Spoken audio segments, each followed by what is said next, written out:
Hey everyone, and welcome back. I'm so thrilled to have you here for another explainer. Today, we're unpacking a truly wild piece of history. We're looking at the geopolitical maneuvers that fundamentally built the modern world we live in today.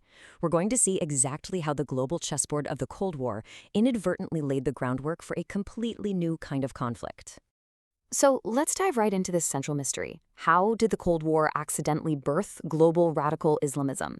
It's a huge question, right? And it's basically a masterclass in the law of unintended consequences. We're going to explore how two massive superpowers, completely locked in a bitter struggle for global dominance, accidentally ignited a transnational movement. And we'll trace this spark through the very different, yet deeply intertwined, histories of Iran and Afghanistan. To really get this, we have to jump back to 1946. It's fascinating to see how remarkably similar these two neutral neighboring Muslim states were right at the dawn of the Cold War. You've got Iran, sitting on a ton of oil, fairly homogeneous, with a Persian and Shiite majority, and run by a traditional monarchy. Then you have Afghanistan, lacking those oil resources, incredibly diverse, mostly Sunni, but also ruled by a traditional monarchy. At this point, both states valued their neutrality and wanted absolutely nothing more than to avoid getting crushed between the US and the Soviets. But of course, neutrality rarely lasts. That brings us to 1953, the catalyst, the year that changed everything. This is the absolute turning point where things start to shatter. Think of 1953 like a set of falling dominoes.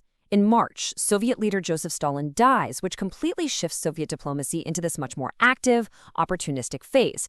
By mid-1953, Mohammad Daoud becomes the prime minister of Afghanistan and actively starts knocking on doors seeking foreign aid to modernize his country. And then, crucially, in August, the CIA and British intelligence help overthrow Iran's reformist Prime Minister Mossadegh. The result of all this? Boom. Iran is forced directly into the American orbit, and Afghanistan is left entirely vulnerable to the newly ambitious Soviets. Let's focus on Iran first, the American bulwark and the growing resentment under the Shah. Following that 1953 coup, the United States goes all in. They decide to back the Shah completely, basically making him their heavily armed primary regional policeman. Now, externally, the Shah projected immense power, but internally, the place was turning into a pressure cooker. The CIA and FBI actually helped set up SAVAK, which was a notoriously brutal secret police force. The U.S. is pouring in massive financial and military aid, and the Shah kicks off his white revolution to modernize society. But here's the catch. All that soaring oil wealth was diverted to fund military grandiosity instead of basic social development. This completely alienated everyday people. The merchants, the professionals, and crucially, the Shiite religious establishment were all pushed aside. The Shah's heavy reliance on foreign backing just bred massive public resentment. And by February 1979, that pressure cooker literally explodes. The streets are flooded with demonstrators carrying posters of Ayatollah Ruhollah Khomeini. He brilliantly and ruthlessly channeled all that widespread frustration into a unified, intensely anti-US Islamic revolution. They established an Islamic republic that completely wiped out American strategy in the region overnight. So that's Iran. Meanwhile, Afghanistan is experiencing the Soviet drift. They were rebuffed by Washington and warmly embraced by Moscow. It's a completely different trajectory. Back in 1954, the U.S. flat-out rejected Prime Minister Daoud's request for military aid. They just didn't think Afghanistan was strategically vital. So in 1955, the Soviet Union happily steps up to the plate. Between 55 and 78, the Soviets provide a staggering $2.5 billion in aid. The Afghan armed forces end up almost entirely Soviet-trained. Daoud turned to Moscow out of pure pragmatism, but without meaning to, he laid the foundation for deep communist penetration right into the heart of his own military. And you can guess how that ends. A disastrous chain reaction. Step 1. In 1973, Daoud uses his communist military buddies to overthrow the king and declare a republic. Step 2. By 75, he realizes, I'm way too dependent on Moscow, and tries to pivot back toward the West for aid. Step 3. Moscow and his own communist officers are absolutely furious about this pivot.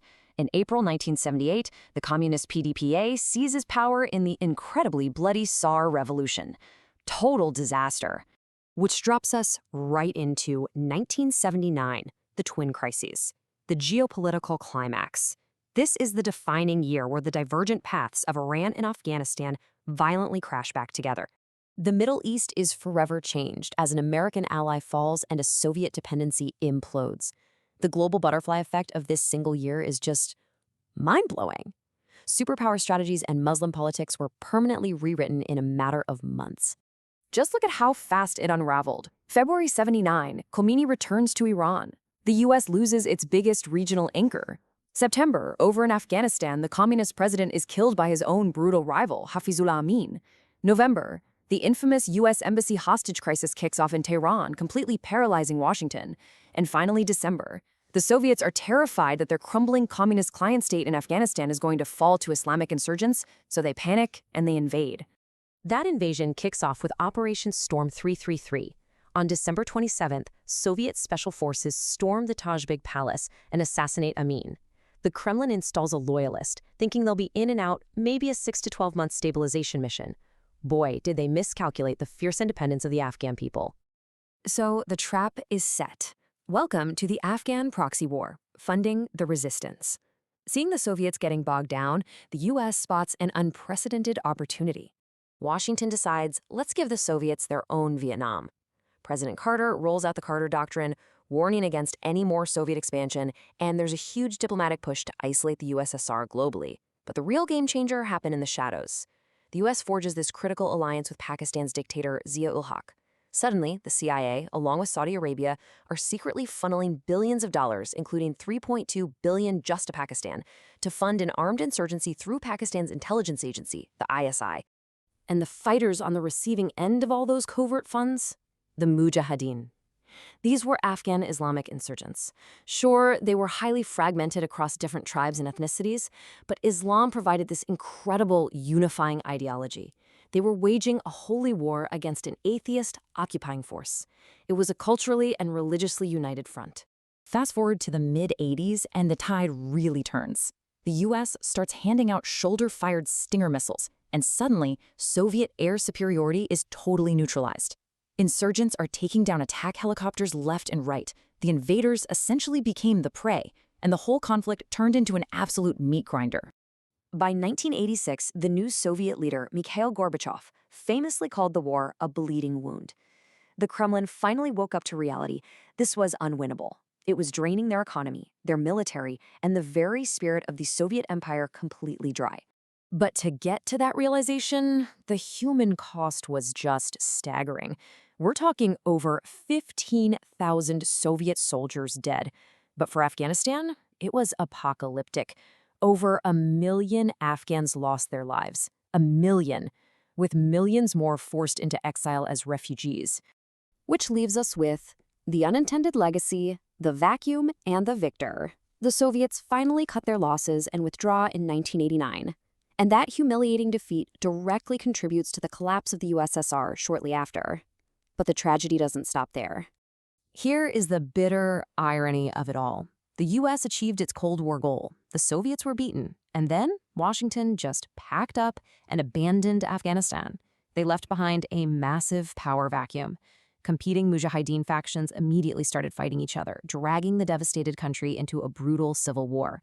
Trying to control the chaos, Pakistan's ISI raised a brand new extremist militia out of the refugee camps, the Taliban. And right in the middle of all that lawlessness, Osama bin Laden and al-Qaeda swooped in. They used this massive leftover network of heavily armed, newly radicalized fighters to build a global terror syndicate. It's a profound, honestly chilling history to look back on. If superpowers so often create the monsters they eventually have to fight, what kind of unintended consequences are we seeing right now, today? Think about that for a bit. Thank you so much for joining me for this explainer. It's a lot to process, but keep questioning the history behind the headlines, and I'll see you next time.